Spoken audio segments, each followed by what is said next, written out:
Le show de la Bundesliga, inquiétude en première ligue, Zidane brave les règles, le calcio en clair, l'Inter sur Cancelo et Cavani et Dembélé séduit la Juve.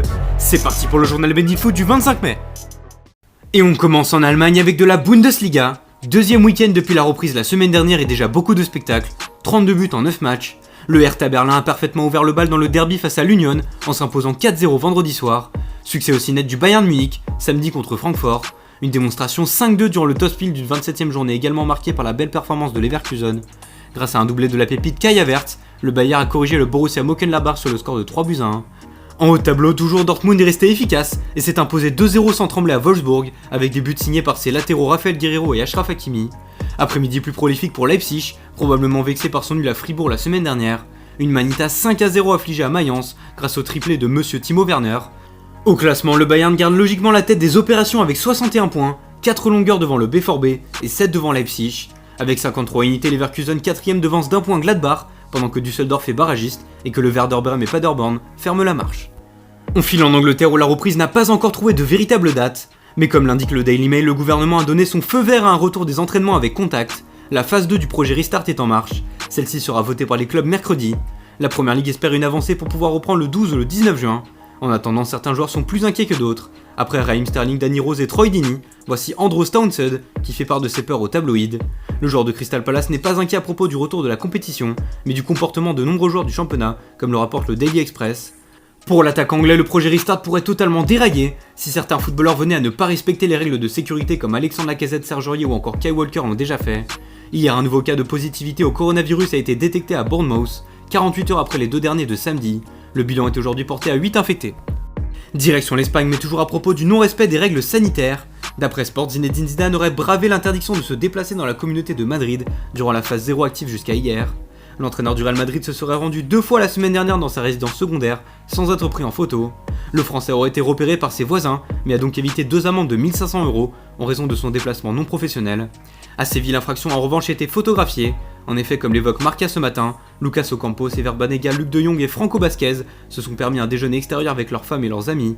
Aucune distanciation sociale n'a été respectée, de quoi scandaliser l'Espagne. Face à cette révélation, les 4 joueurs du club andalou se sont excusés publiquement et devraient être sanctionnés dans les jours à venir. Détour par l'Italie où la Serie A cherche encore sa date de reprise. Le 13 ou le 20 juin sont fixés par la Ligue et Vincenzo Spadafora. Le ministre des Sports italien essaie d'ailleurs de convaincre la Sky, diffuseur du calcio, de retransmettre gratuitement la fin du championnat comme le précise le Corriere dello Sport. Un but pour tous titre le journal romain, qui indique que cette idée permettrait selon Spadafora d'éviter les rassemblements nombreux autour des télévisions. D'après la Gazzetta dello Sport, les clubs se sont opposés à cette volonté, sans doute contre l'idée de perdre des recettes des droits télé. Il faudra en plus l'accord de la Sky pour que cette mesure soit mise en place. Une page mercato désormais est toujours en Italie. Comme l'indique le Corriere ce matin, Joao Cancelo pourrait revenir à l'Inter de Milan. Le latéral portugais devrait quitter Manchester City, qui obtiendrait de son côté Nelson Semedo de Barcelone. Et comme convenu depuis plus d'un mois, Lautaro Martinez s'en irait de l'Inter pour rejoindre le Barça. Un triple échange déjà évoqué par le Corriere il y a quelques semaines. En quête de renforcer son attaque, le club lombard est déjà intéressé par le profil d'Edinson Cavani. L'Uruguayen partage la une de Tuttosport et prendrait le temps de réfléchir à son avenir, lui bouclant son contrat à Paris le 30 juin. Jouer la Ligue des Champions resterait la condition principale pour l'attaquant parisien. Autre dossier pour les Nerazzurri, Timo Werner. Le buteur de Leipzig est également sur les tablettes de Liverpool et de la Juventus, une vieille dame très emballée par Arkadiusz Milik. Naples refusera en revanche toute démarche sur les bases d'un échange et demandera un transfert net. Retour en Espagne avec plusieurs dossiers chauds pour le Mercato 2020. À la une de As, Achraf Hakimi. Le latéral marocain auteur de 8 buts et 10 passes décisives en prêt avec le Borussia Dortmund cette saison devra faire son retour au Real Madrid la saison prochaine. Explosif, le défenseur de 21 ans impressionne en Allemagne. Seul Karim Benzema chez les Merengues possède d'ailleurs de meilleures statistiques que lui. Chez le rival barcelonais, le marché des transferts s'active sérieusement. Comme le rapporte Sport ce matin, Lautaro Martinez aurait refusé une ultime offre de prolongation à l'Inter. Plus proche que jamais du Barça, l'attaquant argentin semble bien déterminé à quitter l'Italie, tout comme Miralem Pjanic. Le milieu de terrain de la Juventus est programmé pour être inclus dans un échange de taille avec son coéquipier Mattia De Sciglio. Dans l'autre sens, Ousmane Dembélé pourrait rejoindre la vieille dame. À l'affiche du Mundo Deportivo, le champion du monde illustré avec un intérêt des Bianconeri.